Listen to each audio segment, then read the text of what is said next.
what would happen in my situation, so the father and the first child would come to Canada, and then the mother and the remaining 3 children would come to Canada under the 1-year window of opportunity. And what that is once the principal applicant and whoever was in the same country as the principal applicant comes to Canada, they have to submit a 1-year window application package. And it's one form, and that would go to IRCC, and then IRCC will begin processing the application of the other family members. And IRCC aims to have those family members come to Canada within 1 year of arrival of the principal applicant's arrival. And the principal applicant has 12 months to submit that application from when he arrives in Canada.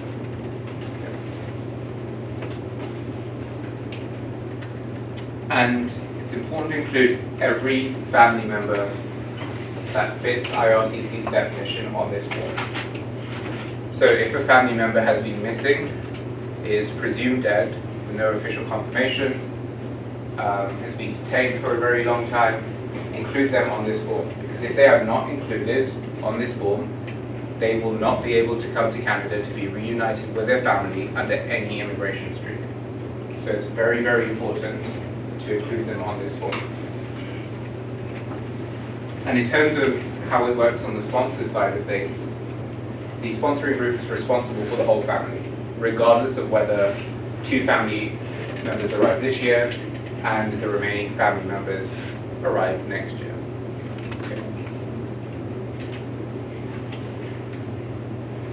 So when it comes to working with a group of 5, the group of 5 has to show and demonstrate that they have the funds available to provide the financial support to the refugees they are sponsoring. And there's 3 ways they can demonstrate that they have these funds.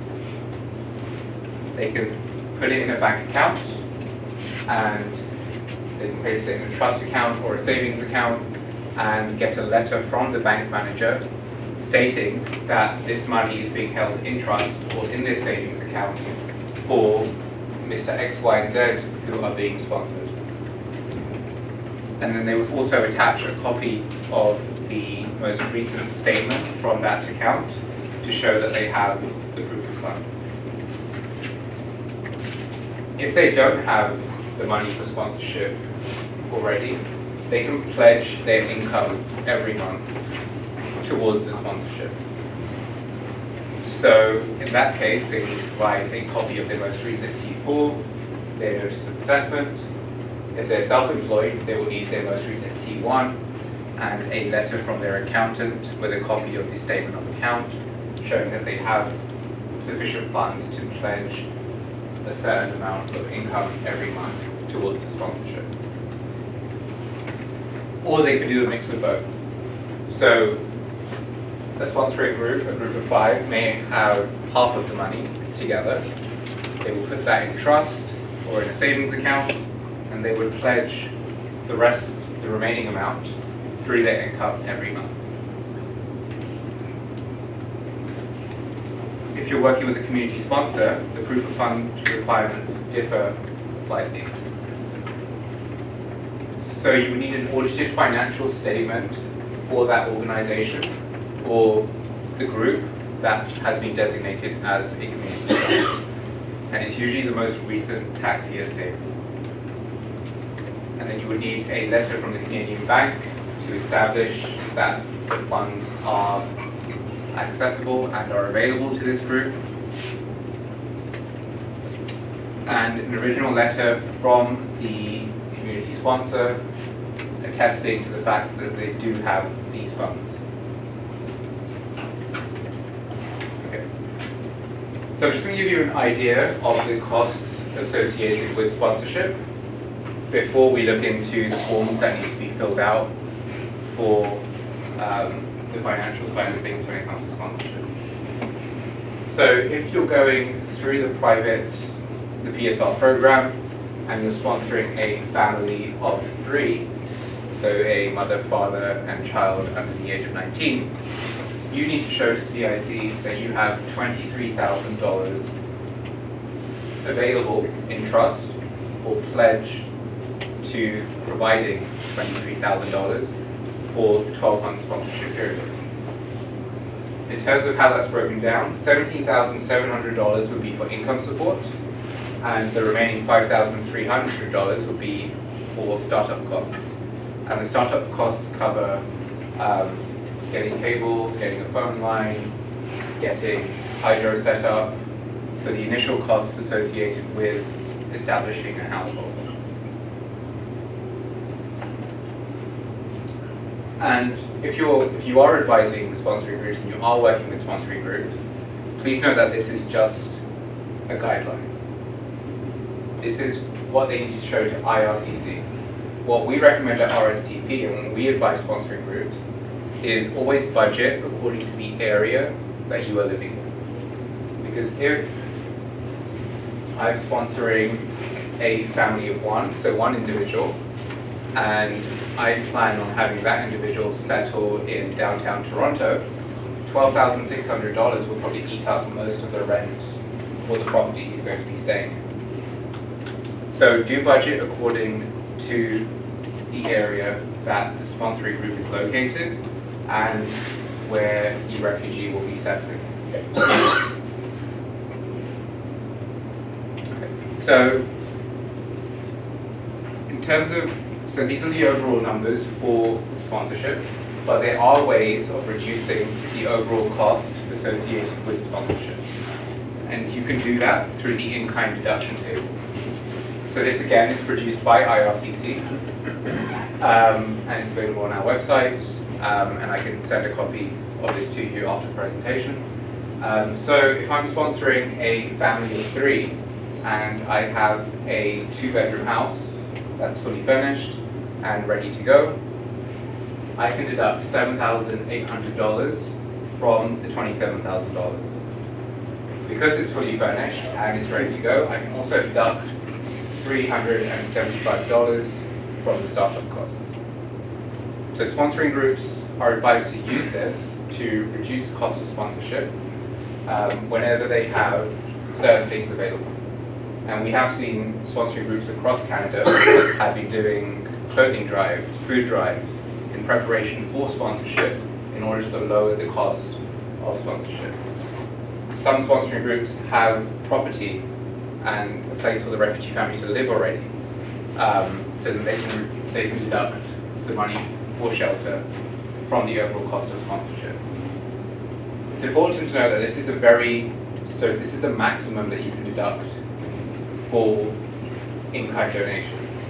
So say you have a house and you're sponsoring a family of 3, you can't deduct $10,000 regardless of how big the house is or what the value of the house is.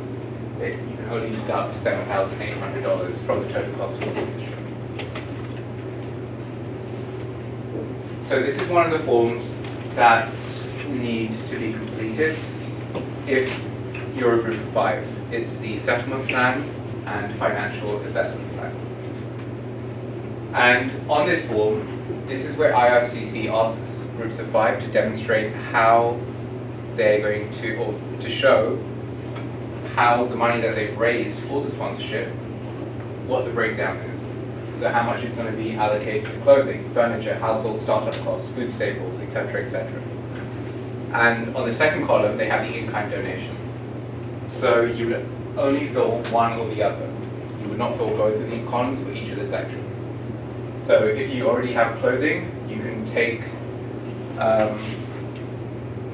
you already have clothing and you're sponsoring a family of 1, you can take $1,000 and you just put it in that box over there on the far right.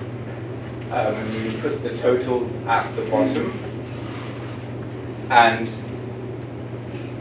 you have to make sure that once you add the grand total of both of those columns up, it totals up to the overall cost of sponsorship. So if it's a family of 3, both of those numbers in those boxes, once added up, have to equal $27,000. This is page 2 of that form, and it's the settlement plan. So where the group of 5 is expected to outline how they are going to help the refugees settle in the community, how they're going to connect them with the settlement agency, how they're going to enroll them in English language classes or French language classes, how they're going to help them find a job. This is where it would all need to be outlined. The boxes are very small on the form, so if there isn't enough space, just continue it on a separate sheet of paper and just attach it to the back of the form. This is page 3 of the same form, and it provides you with a sponsorship cost table at the bottom, and on the top left-hand side, the group of 5 has to indicate whether they have the money in trust, how much money they do have in trust, or whether they are going to pledge the amount on a monthly basis through their income. So if the funds are held in trust and all the money is there, you would just fill out the first line and leave the rest of it blank. If it's not, you would provide a breakdown for each of the 5 members, or you would do a mix of the both. And it's important to note that in a group of 5, only 3 members of the group of 5 are required to contribute towards the sponsorship. So if you have 2 people that are unemployed and are unable to contribute to the sponsorship, but the other 3 are able to, that's okay. And whatever number goes in the total financial commitment box at the bottom must be the same number in the first column of the grand total.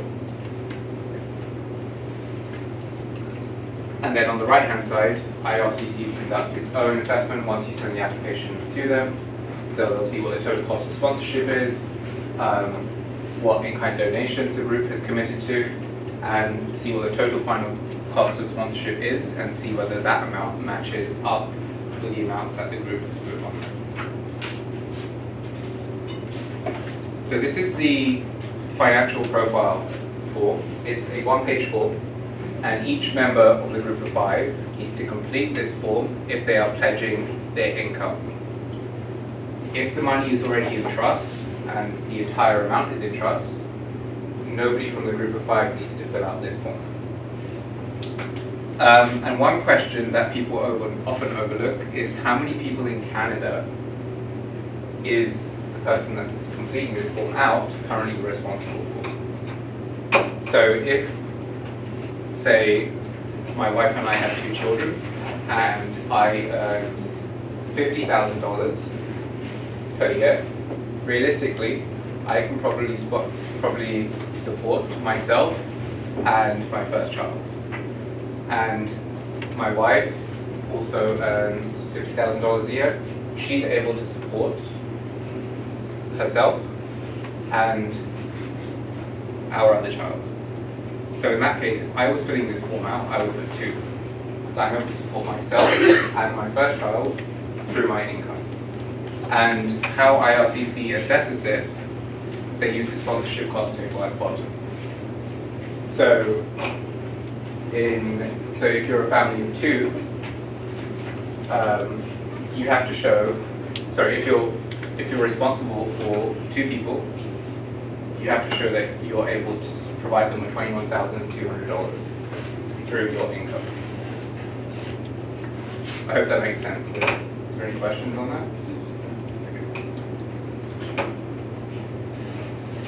Okay, and further down on the financial profile, each member has to say how much they've personally committed to the sponsorship. So, as I said earlier, only 3 people from the group of 5 must provide financial support. But every member of the group of 5 has to fill one out if the money is not already in trust. So if you have somebody that's not contributing towards the sponsorship, you would just put 0 in all the boxes, and as long as 3 people in the group of 5 have sufficient income, then that application will be approved. Okay, so those were some of the forms that need to be filled out by sponsors. We're now going to look into the forms that need to be filled out by the refugee applicants. So you have the generic application form for Canada. Those of you that do have immigration law experience may be familiar with it, because it's a standard form that's used for every immigration stream. There's the additional dependence declaration, Schedule A, Schedule 2, and the use of representative form. You would only use the additional dependents form if the dependents on the application do not fit on the generic application form. So the generic application form has space for 5 dependents. If there's more than 5 dependents, then you would use the additional declaration form. So this is the generic application form for Canada, IMM 008. And when you're completing the form out, if you miss any part or any section, it will let you know by highlighting the box in red. Once you've completed the form and you have to click validate at the top, it will then do another check to make sure everything's completed, if anything's missing or highlighted in red, and if everything's okay, on the last page it will produce a set of barcodes. Once CPAL receives that application package, it will scan the barcodes using a barcode scanner, and all of the information embedded on this form will automatically appear on their system. So it's very important that when you do print out the applications, make sure that the barcodes are very clear, especially if they are scanned copies and they've been emailed and scanned back and forth in order to get the refugees to sign them. Make sure that the barcode that gets produced at the bottom is very clear. We also recommend, for question 4, always request an interpreter. Regardless of how good the individual's English or French is, when they go into the interview situation, it's an alien environment for them, they may not be used to it, and they may not be able to express themselves as they would like to. So always request an interpreter. So this is further down on the generic application form, page 4, and this is where you list the dependents. So on this form there's space for 5 dependents, and then if there's no dependents, you would just click the remove dependent button, and it would remove the dependent section from this form. And again, include all family members. Because if they're not included on this form, and say they get released from detention, they will not be allowed to be reunited with their family in Canada under any immigration scheme. This is Schedule A, and anybody over the age of 18 needs their own copy of the Schedule A. So, say you have one family where you have a mother, a father, and a child that is 18 years old but has not turned 19 yet. Each one of them would have their own Schedule A. And Schedule A is where the IRCC would like, yes? Does it go by day of application or day, like if you're going to turn 19 by the time that the whole process is over, are you still eligible or? It goes by date of application. So as long as you're under the age of 19 when the application is submitted, then that's okay. So on Schedule A, this is where the refugee family would self-report about what they've been up to for the past 10 years, where they've been living, whether they've been a member of any organizations, groups, been involved in armed conflict, completing military service, etc., etc. And they do ask for the last 10 years in terms of activities, and they do expect it to be continuous. So do account for any periods of unemployment and list that on the form. And it's very important to try and be as truthful as possible on this form, because you don't want the situation where the refugee applicant's application is approved, they come to Canada, they have been settled in Canada for 5 years, they've built a life, their family is settled, and then it turns out that they engaged in war crimes and it didn't come up in the check. That family will now be broken apart. The individual who committed the war crimes will be sent back to whatever country he came from, and the rest of the family will be staying in Canada. So be as truthful as possible on this form. And if an individual has been a member of an organization that has engaged in terrorist activities, subversive activities, war crimes, crimes against humanity, or genocide, be as specific as possible on a separate sheet of paper about what their role was in that organization. It may just be that they were forced to join that organization because it was mandatory in that area. So explain that on a separate sheet of paper and attach any supporting documentation that you're able to get from the internet that supports that position. So Schedule 2 is the form where the refugees are expected to explain their story. And again, anybody over the age of 18 on the same application package needs their own version of this form. So in this form, they ask you to explain why you left your home country, what were the reasons for you leaving, why you cannot go back, whether you're safe in the country you're currently in, whether you're able to work and your children are able to go to school in the country you're currently in, whether you're experiencing any problems from the authorities in the country you're currently in. So this is a form where you would explain all of that. And again, the boxes are very small, so type it up on a separate sheet of paper and just attach it to the back of this form. If you do have a spouse or a dependent child under the age of 19, but over the age of 18, on their forms, under these boxes, you can just write, please see principal applicant's form for further information. You don't have to repeat it in every form. Yes? The issue of prima facie status came up earlier, Okay. In a discussion before the training session. It's my understanding that even though Syrians have prima facie status, they would still fill out all of that information on. Yeah, they will still need to explain that. So, you're right, for Syrians and Iraqis, they will still explain that. For the private sponsorship. For the private sponsorship process. But the burden of proof is not going to be as high as it would be for a Syrian. So you could, we've seen some applications go through with one sentence under each box and they've been approved for Syrians, and for non-Syrians the applications are refused and sent back just because non-Syrians aren't being recognized on a private fashion basis. Okay, so just some processing flexibility for Syrians and Iraqis. If you send the wrong versions of the forms in, CPAL will still process the application if they're Syrian or Iraqi. Photographs. If you don't have original passport photographs, they will accept scanned copies. But we advise you to keep the originals with the refugee family, so when they go to the interview at the visa office, they can present the originals to the visa officer interview. Missing or inadequate information. So if some documents are missing, if some photographs are missing, that's okay. Send the application in and IRCC will process it, and they may get back to you and ask for this information or the documents at a later date. But don't wait, or don't stop sending the application in because you're waiting on photographs.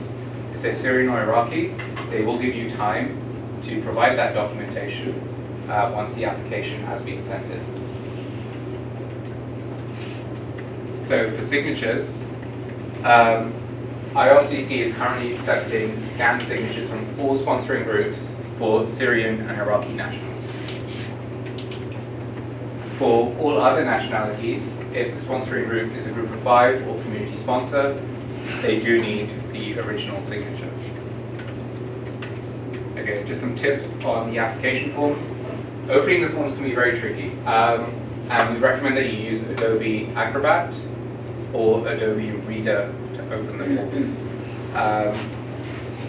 Also, they can be quite finicky when filling out the information. If you press save and you print out some of the forms and you go back and make changes, then the printout version, the second version you print out won't have all of the corrected information on them.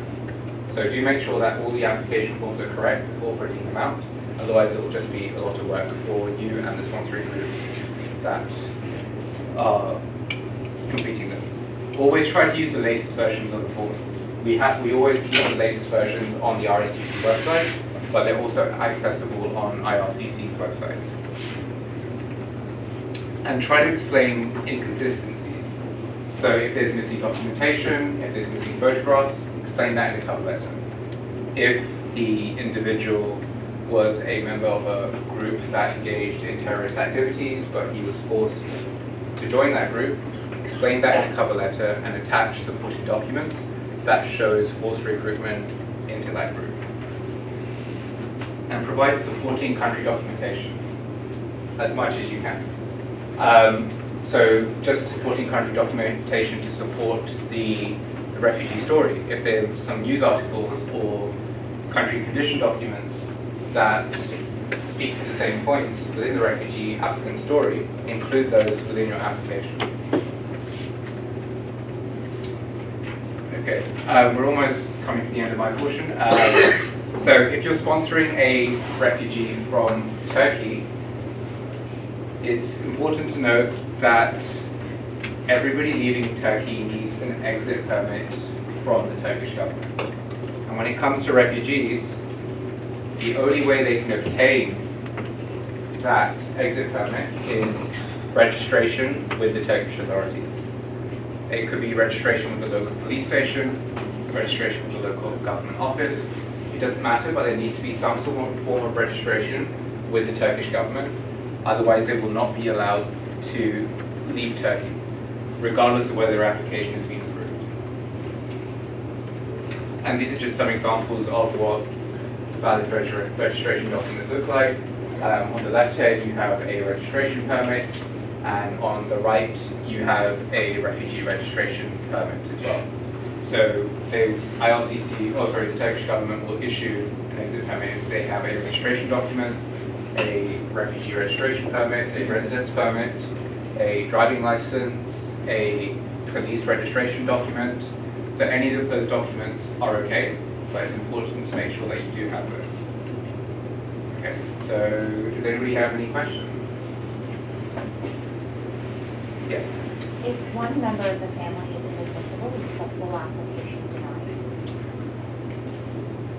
It depends on who's inadmissible. If it's the principal applicant, then the whole family will be refused. If it's one of the dependents, IRCC may just remove them from the application and allow the rest of the family to travel. So it does depend on who has been found inadmissible. Yes? Here in Canada, we have fairly intensive inland refugee determination process. Overseas, how do the interviews work? How scrupulous are they in going through all the different criteria? Well, Canada is very unique in the sense that it has a sort of adversarial process when it comes to the inland claim, refugee claim, where you have a hearing with the refugee applicant. Occasionally the minister will intervene, and then the IRB member will ask the questions to the refugee applicant, and then there'll be cross-examination. In many European countries, it's normally an interview. And before I came to Canada, I was a refugee status determination officer for the UK. So I would conduct interviews with refugees to see if they would get refugee status in the UK. And that's the situation in most European countries. And in the US, it's also the same. They have the interview process. In the countries surrounding Syria, UNHCR gives refugee status on a prima facie basis to Syrian nationals. But in other parts of the world, it's usually an interview. So, and they do go through, interviews are fairly comprehensive. The longest one that I